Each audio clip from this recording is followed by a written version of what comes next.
Assalamualaikum warahmatullahi wabarakatuh. Saya Leo Heriana dari Stikes Horizon Karawang, Prodi S1 Keperawatan tingkat 2C. Saya di sini akan menjelaskan Penkes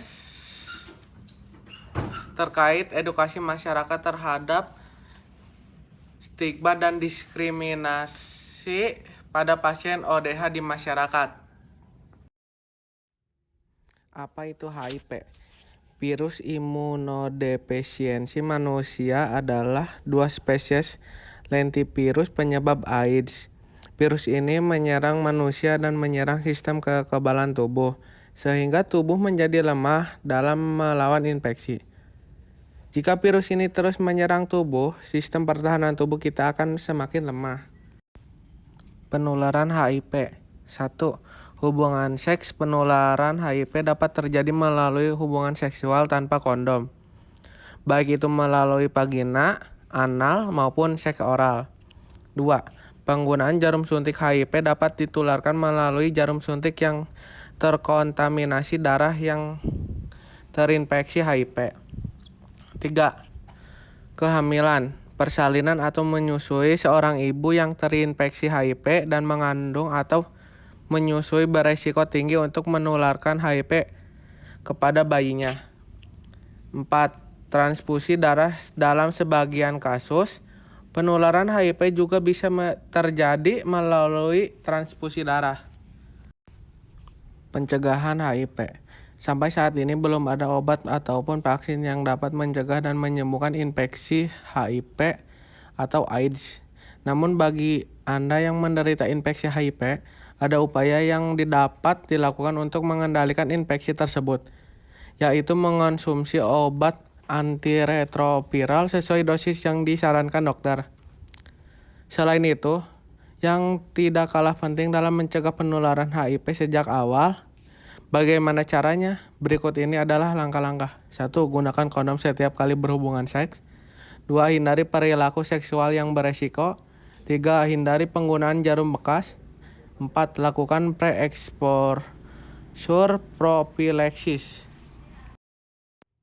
Stigma dan diskriminasi terhadap ODH merupakan tantangan yang bila tidak teratasi, potensial untuk menjadi penghambat upaya penanggulangan HIV dan AIDS. Diskriminasi yang dialami ODH baik pada unit pelayanan kesehatan, tempat kerja, lingkungan keluarga maupun di masyarakat umum harus menjadi prioritas upaya penanggulangan HIV dan AIDS. Oleh sebab itu perlu dukungan dan pemberdayaan kelompok-kelompok dukungan sebaya, sebagaimana mitra kerja yang efektif dan mahasiswa sebagai kelompok yang potensial dalam mengurangi stigma dan diskriminasi. Stop stigma pada pasien ODH. Lawan penyakitnya bukan orangnya. Stigma HIV atau AIDS masih berkembang di masyarakat hingga saat ini. Masih saja ada yang beranggapan bahwa HIV atau AIDS itu adalah penyakit kutukan yang menular dan berbahaya diidap oleh penjajah seks. Banyak masyarakat berpendapat bahwa HIV AIDS bisa ditularkan hanya melalui langsung dengan pengidapnya. Hal ini tentu saja salah dan harus segera diluruskan karena hal tersebut dapat menyebabkan diskriminasi terhadap pasien ODH. Jika stigma ini terus berlanjut, maka hal tersebut dapat merenggut hak asasi pasien ODH tersebut. Hak untuk mendapatkan pekerjaan, hak untuk mendapatkan kasih sayang, hak untuk mendapatkan tempat tinggal. Bahkan hak untuk mendapatkan hidup yang layak pun bisa terenggut gara-gara stigma dari masyarakat. Stigma dan melekat pada penderita ODH sering membuat mereka merasa terintimidasi oleh lingkungan mereka sendiri karena keadaan membuat mereka harus jauh dari keluarganya. Dan mungkin tanpa kita sadari apa yang kita ucapkan malah memperburuk keadaan. Mengapa? Karena mungkin bisa saja kita malah membunuh kesehatan mental mereka. Ketika kita membunuh kesehatan mental mereka, tanpa kita sadari pula imunitas tubuh mereka semakin menurun. Saya rasa sudah cukup penjelasan terkait edukasi masyarakat terhadap pasien ODH di masyarakat. Jika ada salah, saya mohon maaf. Saya akhiri. Wassalamualaikum warahmatullahi wabarakatuh.